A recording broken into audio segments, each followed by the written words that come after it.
తులారాశి వారి మీద ఈ నలుగురి కన్ను పడింది. ఆ నలుగురు ఎవరో తెలిస్తే మీరు ఖచ్చితంగా షాక్ అవుతారు. ఎందుకంటే ఈ నలుగురు కన్ను మీ మీద ఎప్పుడైతే పడిందో అప్పటి నుంచే మీ యొక్క పతనం అనేది మొదలైందనమాట. వాళ్ళు మిమ్మల్ని ప్రతి క్షణం కూడా గమనిస్తూనే ఉంటున్నారు. అది మీకు తెలియక, మీరు పట్టించుకోక, మీ పనుల్లో, మీ ఆలోచనల్లో, మీ ప్రపంచంలో మీరు బ్రతుకుతున్నారు. మీ వెనకమాల దుష్టశక్తుల్లాంటి ఈ నలుగురు చూపు అనేది పడింది అనేది మీరు గమనించలేదు. మీకు గట్టిగా ఎదురు దెబ్బ అనేది తగలబోతుందనమాట. ఆ దెబ్బ గనక మీకు తగిలితే మాత్రం జీవితంలో ఇక మీరు కోలుకోలేరు. ఎందుకంటే ఈ నలుగురు మనుషులు ఎవరైతే ఉన్నారో వీళ్ళని మనుషులు అనే కన్నా నరరూప రాక్షసులు అంటం ఏమాత్రం కూడా తప్పు లేదు.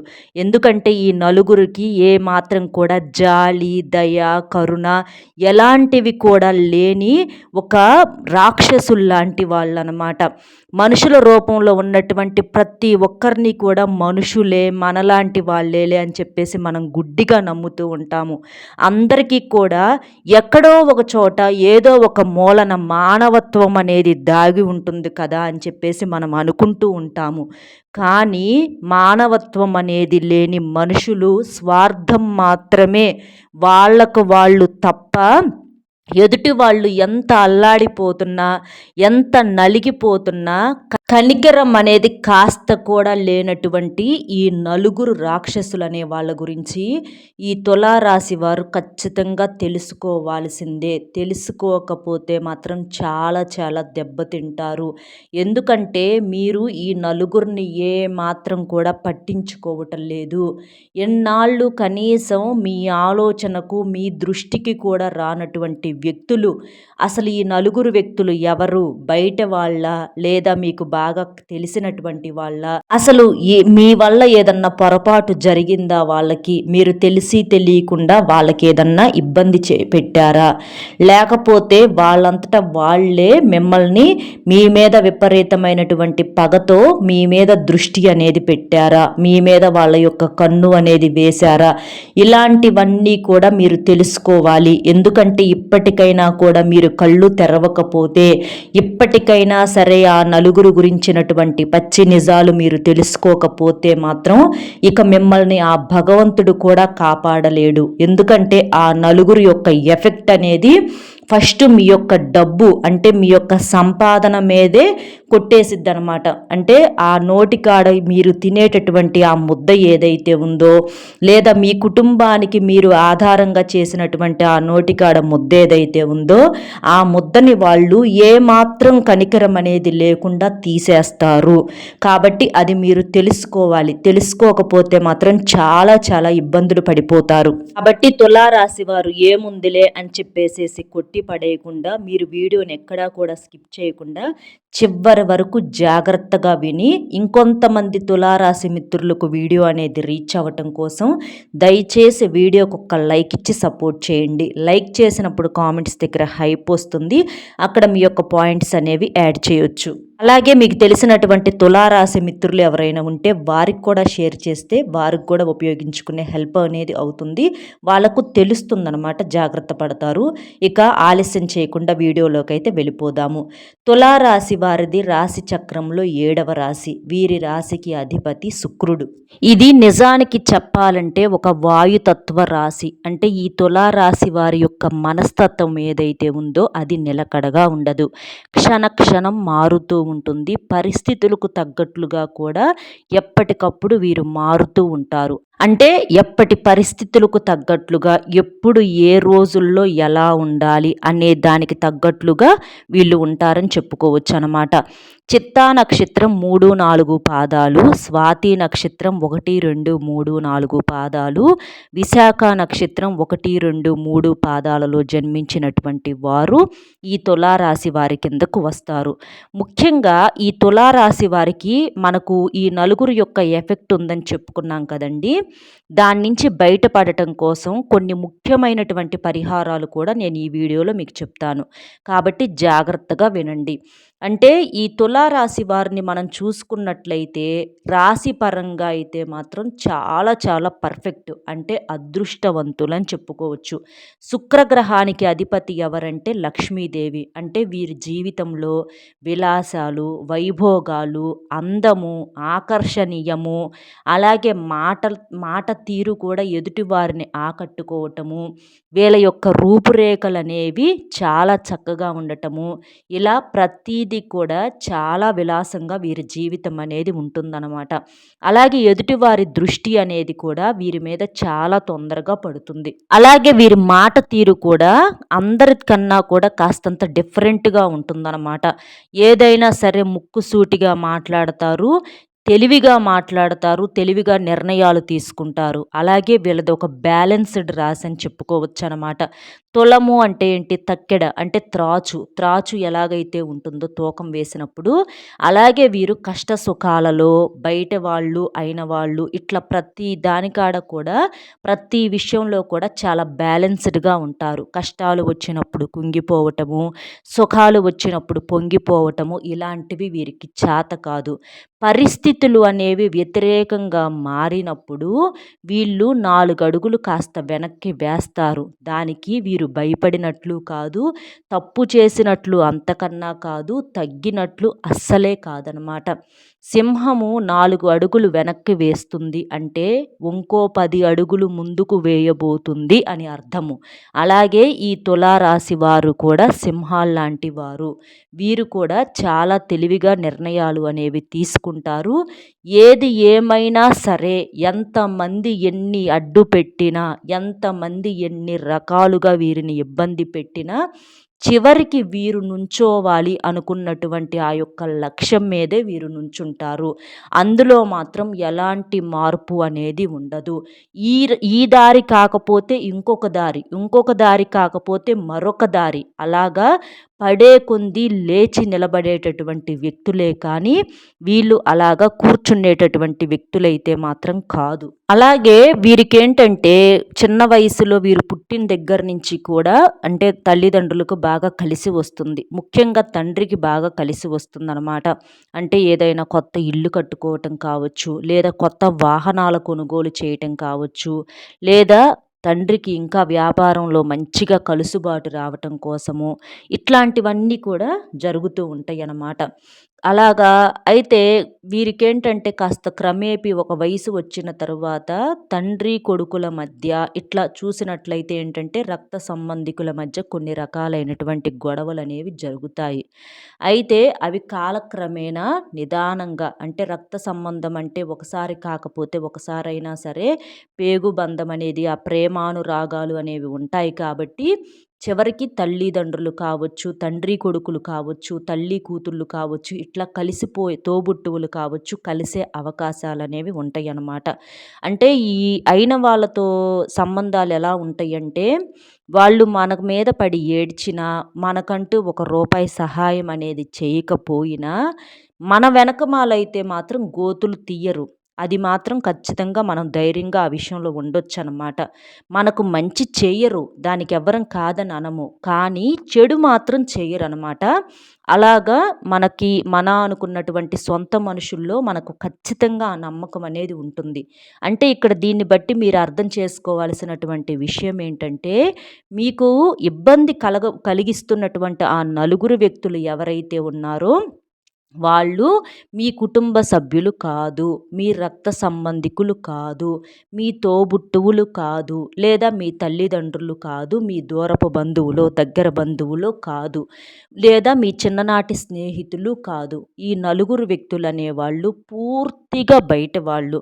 అసలు ఇంకా చెప్పాలంటే అసలు మీ ముఖం కూడా వాళ్ళకు తెలియకపోవచ్చు, వాళ్ళ ముఖం కూడా మీకు తెలియకపోవచ్చు అనమాట.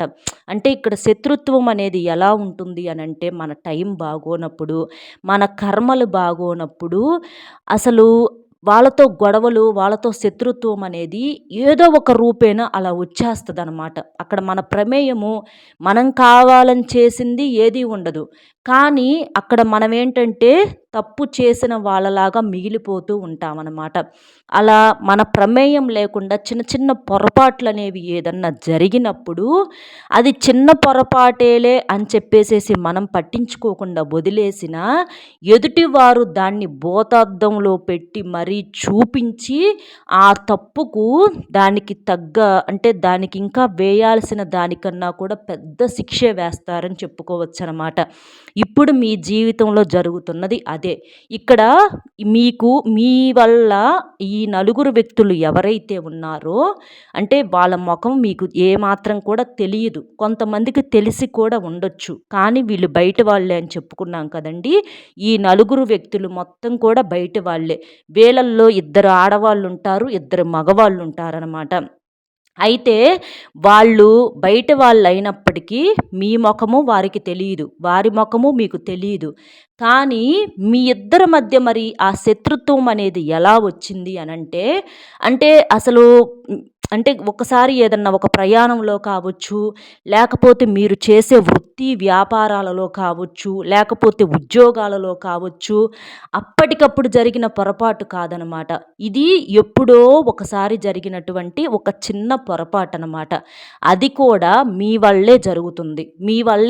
అది మీ వల్ల జరిగినా కూడా దానివల్ల పెద్ద నష్టమైతే ఏమీ లేదు. అంటే వాళ్ళకి సంబంధించినటువంటి వస్తువునేదన్నా తెలియకుండా మీరు తీసుకోవటం కావచ్చు, లేదా వాళ్ళకు సంబంధించి ఏదైనా ఒక మాట వల్ల వాళ్ళకు ఒక చిన్న ఇబ్బందనేది మీ వల్ల కలగటం కావచ్చు, లేకపోతే మీ వల్ల వారికి కాస్త ఏదన్నా ధనపరమైనటువంటి నష్టం కలగటం కావచ్చు, లేదా మీ వల్ల వారు చేసేటటువంటి వృత్తి వ్యాపారాలకు కానీ లేదా ఉద్యోగానికి కానీ అడ్డంకులు కలగటం కావచ్చు.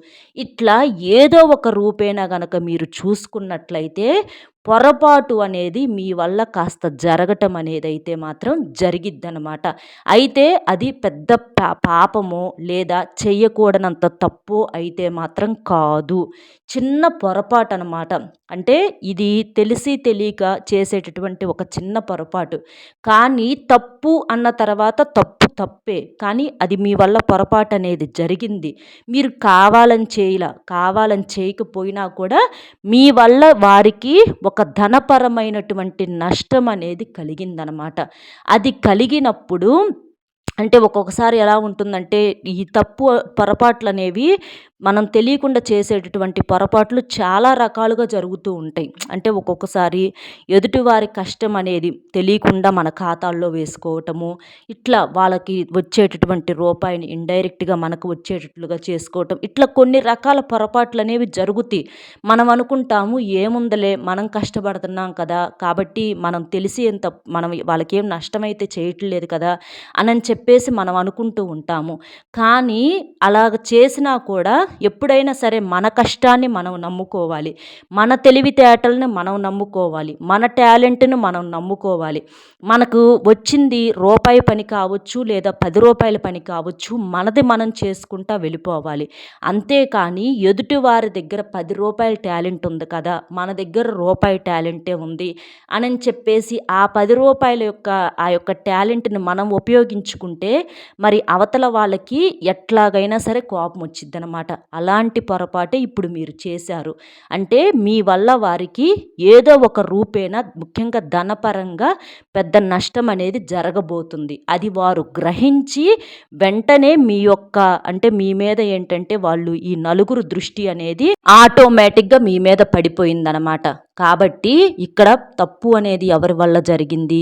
మీ వల్లే జరిగింది. ఎందుకంటే తప్పు అనేది మనం చేసినప్పుడు తప్పనిసరిగా దాన్ని ఒప్పుకోవాలండి. తప్పు చేసినప్పుడు తప్పును తప్పు అని ఒప్పుకున్నప్పుడు మనం చేసినటువంటి తప్పు ఏదైతే ఉందో అది కాస్తో కూస్తో ఆ దోషం అనేది వెళ్ళిపోతుందనమాట.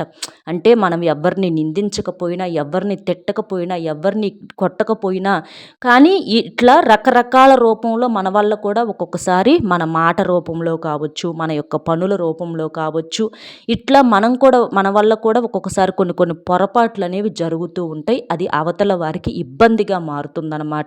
దానివల్ల అవతల కొంతమంది ఏంటంటే చూసి చూడనట్లుగా వెళ్ళిపోతూ ఉంటారు. కానీ కొంతమంది ఏంటంటే రెండోసారి వాళ్ళ జోలి రాకుండా గట్టిగా జీవితంలో మర్చిపోలేనటువంటి ఒక కానుక లాంటిది ఇస్తారనమాట. అలాగే ఇప్పుడు ఈ తులారాశి వారికి కూడా ఈ నలుగురు వల్ల మీకు పెద్ద నష్టమే జరిగిందని చెప్పుకోవచ్చు అనమాట. ఇంకా భగవంతుడి యొక్క అనుగ్రహం అనేది మీ మీద ఉండటం వల్ల మీరు కాస్తో కూస్తో ఇంకా అంటే పెద్ద పొరపాటు పెద్ద తప్పు అనేది మీ వల్ల జరగలేదు కాబట్టి కాస్తో కూస్తో ఇంకా మీ జీవితంలో అదృష్టం అనేది మిగిలుండబట్టి మీకు పెద్ద ఎఫెక్ట్ అయితే మాత్రం కలగలేదనమాట. కాకపోతే ఇక్కడ మీరు చేయాల్సినటువంటి పని ఏంటంటే మీరు ఏదైనా పని చేసేటప్పుడు ఒక్కసారి చుట్టూతా 4 వైపులా గమనించుకోండి. ఇది అందరికీ అని నేను చెప్పట్లేదండి. కానీ ఎక్కువ శాతం అయితే మాత్రం ఇదే జరుగుతుందనమాట. అంటే తులారాశి వారి యొక్క మనస్తత్వం ఈ మధ్య ఎలా తయారైందంటే కొంతమందికేనండి వీళ్ళు ఫస్ట్ నుంచి కష్టపడ్డారు. వీళ్ళు చివరి శ్వాస వరకు కూడా కష్టపడతారు. అందులో ఎలాంటి తిరుగు అనేది లేదు. డబ్బు అంటే వీరు చిన్నప్పటి నుంచి ఎంతగానో కష్టపడ్డారు. కష్టపడి కూడబెట్టుకున్నారు కాబట్టి రూపాయి విలువ ఏంటనేది వీరికి తెలుసు. ఎందుకంటే వీరు కష్టాల్లో బాధల్లో ఉన్నప్పుడు ఎవ్వరు కూడా వీరికి ఒక రూపాయి సహాయం అనేది చెయ్యలేదు కాబట్టి వీరికి డబ్బు సంపాదించాలనేటటువంటి ఒక కసి అనేది గట్టిగా ఏర్పడింది. ఈ మధ్య ఆ కసి కాస్త వీరికి ఏంటంటే డబ్బు పిచ్చిగా మారిపోయిందనమాట. అంటే డబ్బు సంపాదించాలి, మనిషి జీవితానికి ముఖ్యం డబ్బే, ఎట్లాగైనా సరే ఏదో ఒక రకంగా మనం ఒక రూపాయి అనేది సంపాదించుకోవాలి. అంటే తప్పు చేసి కాదండి, నీతిగా కష్టపడే ఒక రూపాయి అనేది మనం సంపాదించుకోవాలి. వీరిలో కొంతమందికి ఏంటంటే డబ్బు డబ్బు డబ్బు అని చెప్పేసి ఆశ కాస్త అత్యాశగా మారిందనమాట. ఈ అత్యాశే మిమ్మల్ని దెబ్బ కొట్టేస్తుందనమాట. అదే అంటారు, ఏదైనా సరే మనిషికి ఆశ ఉండొచ్చు కానీ అత్యాశ ఉండకూడదు. ఇక్కడ నేను ఈ మాట చెప్తున్నప్పుడు మీలో కొంతమందికి బాధ కలగొచ్చు. బాధ కలిగినా కూడా మీ తోబుట్టువులాగా అనుకొని నన్ను మీరు ఎప్పుడూ కూడా అంటే మీ మంచి కోరేటటువంటి ఒక శ్రేయోభిలాషి మాటల్లాగానే మీరు నన్ను అర్థం చేసుకోండి. ఎందుకంటే మన సొంత మనుషులే మనం ఏదన్నా తప్పు చేసినప్పుడు దాన్ని తప్పు అని చెప్పగలుగుతారు. ఎందుకంటే రెండోసారి అలాంటి పొరపాటు అనేది మన వల్ల జరగకూడదని, దానివల్ల వచ్చే భారీ నష్టాలు మనతో పాటుగా మన కుటుంబానికి జరగకూడదని చెప్పేసి మన సొంత మనుషులు మాత్రమే అలా చెప్పగలుగుతారు. అలాగే నేను కూడా మీ తోబుట్టువులాగా, మీ సొంత మనిషిలాగా, ఒక అక్కలాగో లేదా ఒక చెల్లిలాగో నేను మీతో ఈ మాట చెప్పగలుగుతున్నానన్నమాట. నిజమే, డబ్బు జీవితానికి అవసరమే, కాదని నేను చెప్పట్లేదు.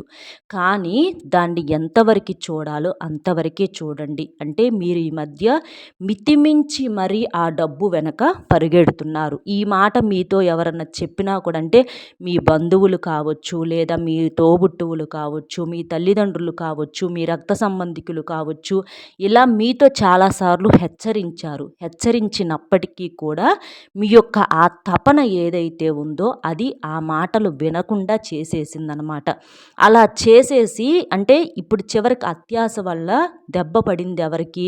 మీకే పడింది. కాబట్టి ఏదైనా సరే ఒక పని చేసేటప్పుడు ఒకటికి 4 సార్లు, ఒకటికి 4 దిక్కుల ఆలోచించుకొని మరీ చేయాలి. ఆచితూచి అడుగు వేసి నిర్ణయం అనేది తీసుకోవాలి. ఈ పని చేసేటప్పుడు ఎటు పక్క నుంచి ఏ ఎఫెక్ట్ అనేది మనకు కలగకూడదు అని అనుకునేటట్లుగా చేయాలి. అలాగే ఆశ ఉండొచ్చు కానీ అత్యాశ ఉండకూడదు అన్న విషయాలు ఇప్పటికి మీకు అర్థమైతే ఇక్కడి నుంచి మీకు అదృష్టవంతులే. కానీ ఇంకా డబ్బు డబ్బు డబ్బు అంటే ఆశ ఉండాలండి, ఖచ్చితంగా ఉండాలి మనిషికి. కానీ ఎంతవరకు ఉండాలో అంతవరకే ఉండాలి. కూరల్లో ఉప్పు సరిపడా వేసుకుంటేనే ఆ కూరను మనం తినగలుగుతాము. ఎక్కువైనా తినలేము, మరీ చప్పగా ఉన్నా తినలేము. కాఫీలో కానీ టీలో కానీ పంచదార సరిపడ వేసుకుంటేనే మనం త్రాగగలుగుతాము. ఎక్కువైనా త్రాగలేము, తక్కువైనా త్రాగలేము.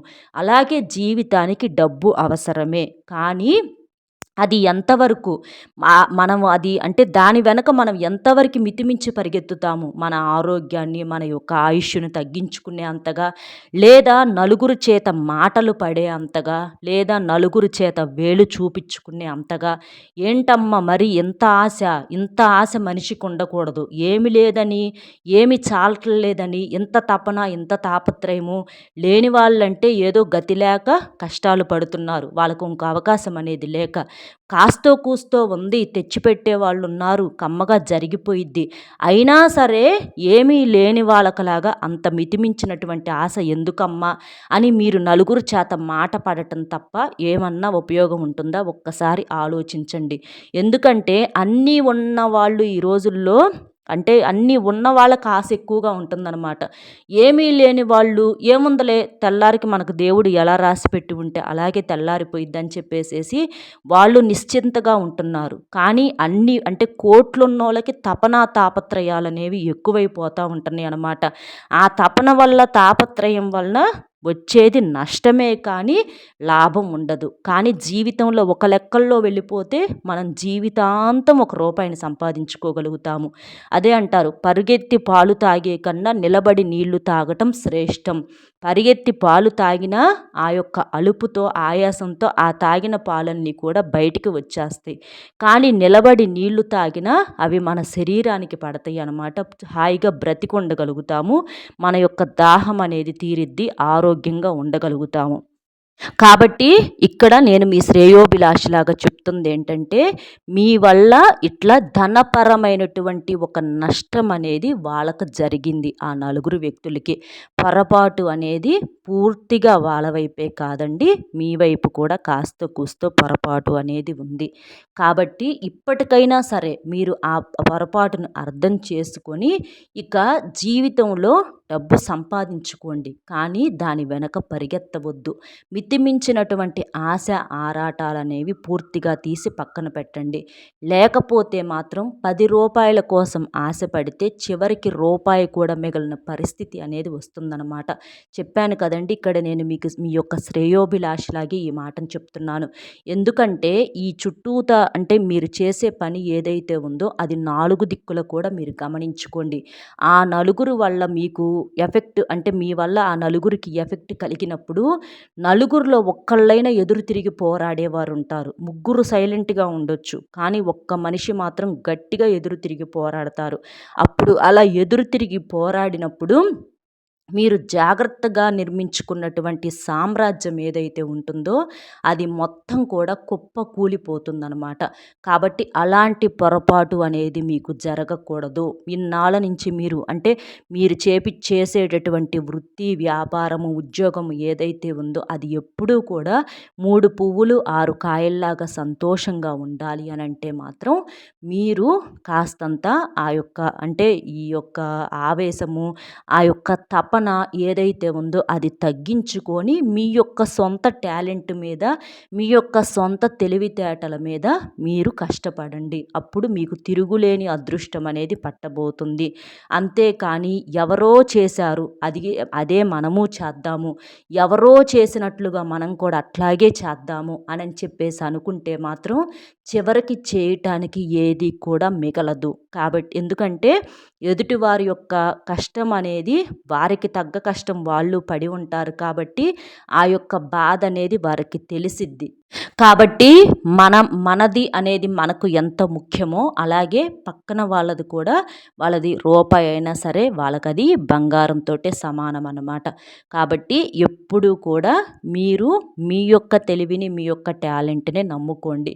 అంతేకానీ ఎవరినో ఆదర్శంగా తీసుకొని మీరు నిలబడాలనుకుంటే మాత్రం అక్కడ నిలబడటం అనేది ఉండదు. పడిపోవటం మాత్రమే ఉంటుంది. అంటే మీ యొక్క వృత్తి, వ్యాపారంలో కానీ, ఉద్యోగంలో కానీ ఏదైనా కానీ మీ సొంత తెలివితేటలతో మీరు టాలెంట్ మీద మీరు పైకి రండి. అంతేకానీ వాళ్ళు అలా చేశారు మనం కూడా సేమ్ వాళ్ళకలాగే చేద్దాము, లేకపోతే వీళ్ళు ఇలా చేశారు మనం కూడా ఇలాగే చేద్దాం, వాళ్ళు ఆ రంగు బట్టలు కట్టుకున్నారు కాబట్టి మనం కూడా ఆ రంగు బట్టలే కట్టుకుందాము, వాళ్ళు అలా తింటున్నారు కాబట్టి మనం కూడా అలాగే తిందాము, వాళ్ళు అలా మాట్లాడుతున్నారు కాబట్టి మనం కూడా అలాగే మాట్లాడదాము, వాళ్ళు అలా చేస్తున్నారు కాబట్టి మనం కూడా అలాగే చేద్దాము అని చెప్పేసి అనుకుంటే మాత్రం ఇబ్బంది పడేది మీరే అన్న విషయమే ఇక్కడ నేను చెప్తున్నాననమాట. అలాగా ఈ నలుగురు మీరు చేసినటువంటి ఆ తెలిసి తెలియని ఒక చిన్న పొరపాటు వల్ల ఈ నలుగురు దృష్టి అనేది మీ మీద పడింది. కాబట్టి ఆ నలుగురు దృష్టి అనేది ఇప్పటి నుంచైనా సరే మీ మీద నుంచి పోయేలాగా చేసుకోండి. ఎందుకంటే ఆ నలుగురిని మనం తప్పు పట్టడానికి వీల్లేదండి. ఆ నలుగురు కూడా చాలా మంచి వాళ్ళు కూడా వాళ్ళు కష్టాన్ని నమ్ముకునేటటువంటి వ్యక్తులు, వాళ్ళు కూడా అందరూ బాగుండాలని కోరుకునేటటువంటి వ్యక్తులు. కాబట్టి ఆ నలుగురు కూడా చాలా చాలా మంచివాళ్ళు. కాబట్టి మీరు వారి మీద ఎటువంటి పగ పెట్టుకోవద్దు. వాళ్ళు మనల్ని ఇబ్బంది పెట్టారు కదా, మనం కూడా వాళ్ళని ఇబ్బంది పెట్టాలి అని చెప్పేసేసి అనుకోవద్దనమాట. ఎందుకంటే ఒక్కొక్కసారి భగవంతుడు మనకు కొన్ని కొన్ని సంకేతాలనేవి తెలియజేస్తూ ఉంటాడు జాగ్రత్త పడటానికి.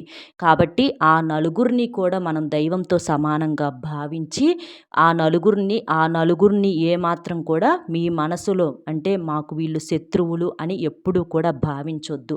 వాళ్ళని దైవంతో సమానంగా భావించి మీరు జాగ్రత్త అనేది పడండి. ఇక మీకు తిరుగులేని అదృష్టం అనేది పడుతుందన్నమాట. అయితే ఈ మధ్య మీ మానసిక స్థితి అనేది చాలా బలహీనంగా ఉంది. మీ మీద కాస్త జనాల యొక్క నరదృష్టి, ఏడుపులు ఇలాంటివి కూడా చాలా ఎక్కువగా ఉన్నాయి. కాబట్టి కాస్త వీటిని తీసేసుకోవటానికి ఈ చిన్న చిన్న పరిహారాలు అనేవి మీరు చేసుకోండి. మీరేం చేస్తారంటే ప్రతి శుక్రవారము లేదా మీకు కుదిరినప్పుడల్లా కూడా అమ్మవారి యొక్క లక్ష్మీ సహస్రనామాన్ని చదువుకోండి లేదా వినే ప్రయత్నం అనేది చేయండి.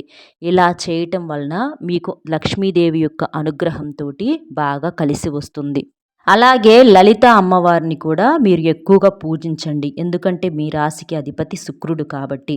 ఇంకా రాజరాజేశ్వరి అష్టకం అనేది మీరు రోజు జీవితంలో గనక చదువుకుంటూ ఉంటే మీకు బాగా కలిసి వస్తుంది. అష్టైశ్వర్యాలు సిద్ధిస్తాయి. అంటే మీకు బాగా కలిసి వచ్చేటటువంటి దైవం ఎవరు అంటే రాజరాజేశ్వరి అమ్మ. కాబట్టి ప్రతి శుక్రవారం కూడా మీరు రాజరాజేశ్వరి అమ్మవారి యొక్క దేవాలయానికి వెళ్ళటం వలన మీకు బాగా కలిసి వస్తుంది. అలాగే మీకు కలిసి వచ్చేటటువంటి రంగు ఏంటంటే తెలుపు రంగు అనమాట. తెలుపు రంగు అనేది మీకు బాగా కలిసి వస్తుంది. తెలుపు రంగు బట్టలు వేసుకోవటం కానీ లేదా కనీసం తెలుపు రంగు కర్చీఫ్ అయినా సరే మీ జేబులో పెట్టుకోవటం వలన కూడా మీకు బాగా కలిసి వస్తుంది. అలాగే మీకు శివారాధన, వెంకటేశ్వర స్వామి యొక్క ఆరాధన కూడా ఈ తులారాశి వారికి బాగా కలిసి వస్తుందన్నమాట. మీరు సోమవారాలు మీ దగ్గరలో ఉన్నటువంటి శివాలయానికి లేదా మీ ఇంట్లో శివలింగం ఉన్నా సరే తప్పనిసరిగా శివలింగానికి అభిషేకం చెయ్యండి. పాలతోనో నీళ్లతోనో నల్ల నువ్వులు కలిపిన నీళ్లతోనో తేనెతో కానీ పంచామృతాలతో కానీ చెరుకు రసంతో కానీ కొబ్బరి నీళ్ళతో కానీ ఇట్లా మీ ఇష్టమండి. ఇట్లా మీరు అభిషేకం గనక శివుడికి చేయటం వలన మీ జీవితంలో ఉన్నటువంటి ఈ శని దోషాలు ఇలాంటివన్నీ కూడా పూర్తిగా తొలగిపోతాయి. ఇంకా మీకు వెంకటేశ్వర స్వామి యొక్క ఆరాధన కూడా బాగా కలిసి వస్తుందన్నమాట.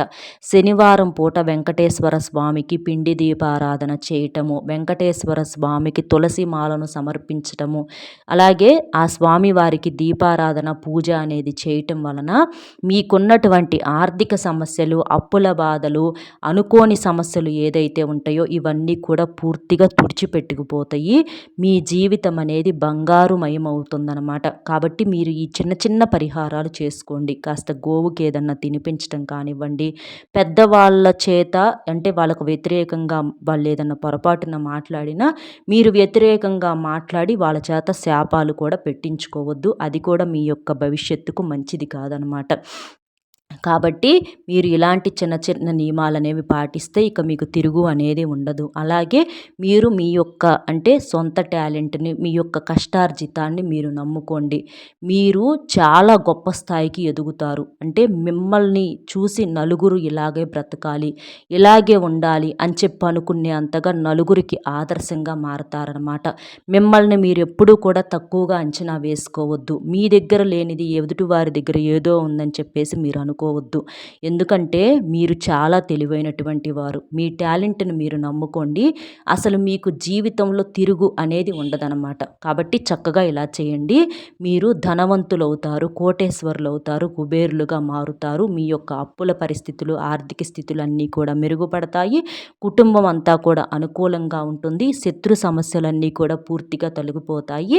ఈ అంటే ఎలాంటి సమస్యలు వచ్చినా కూడా ఆ దైవానుగ్రహం మీ మీద ఉండి మిమ్మల్ని ఎవ్వరు కూడా ఏ రకంగా కూడా ఇబ్బంది పెట్టలేరనమాట. అర్థమైంది కదండి తులారాశి వారికి ఏంటి అనేది. మన వీడియో మీకు నచ్చింది అనుకుంటున్నాను. నచ్చితే ఇలాంటి మరిన్ని మంచి వీడియోస్ కోసం వీడియోకి దయచేసి ఒక లైక్ ఇచ్చి సపోర్ట్ చేయండి. లైక్ చేసినప్పుడు కామెంట్స్ దగ్గర హైప్ వస్తుంది. అక్కడ మీ యొక్క పాయింట్స్ అనేవి కూడా యాడ్ చేయొచ్చు అనమాట. ఎందుకంటే ఈ వీడియో అనేది తులారాశి వారి గురించి ఎంతో విలువైనటువంటి సమాచారం సేకరించి మాత్రమే మీ ముందుకు తీసుకురావటం అనేది జరిగింది. కాబట్టి మీ యొక్క లైక్ అనేది నలుగురు తులారాశి మిత్రులకు చేరటానికి చాలా ఉపయోగపడుతుంది. మేము పడిన కష్టానికి మాకు కూడా కాస్త మోటివేషన్గా ఉంటుంది ఇలాంటి మంచి వీడియోస్ మీ ముందుకు తీసుకురావటానికి.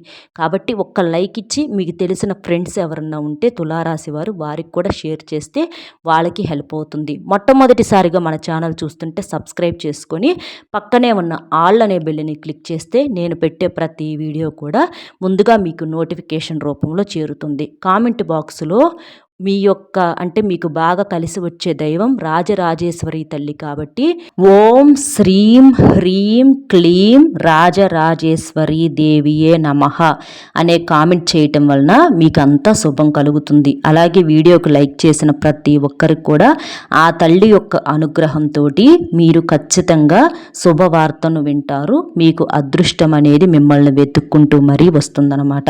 మరో మంచి విశేషంతో మళ్ళీ కలుద్దామండి. నమస్కారం.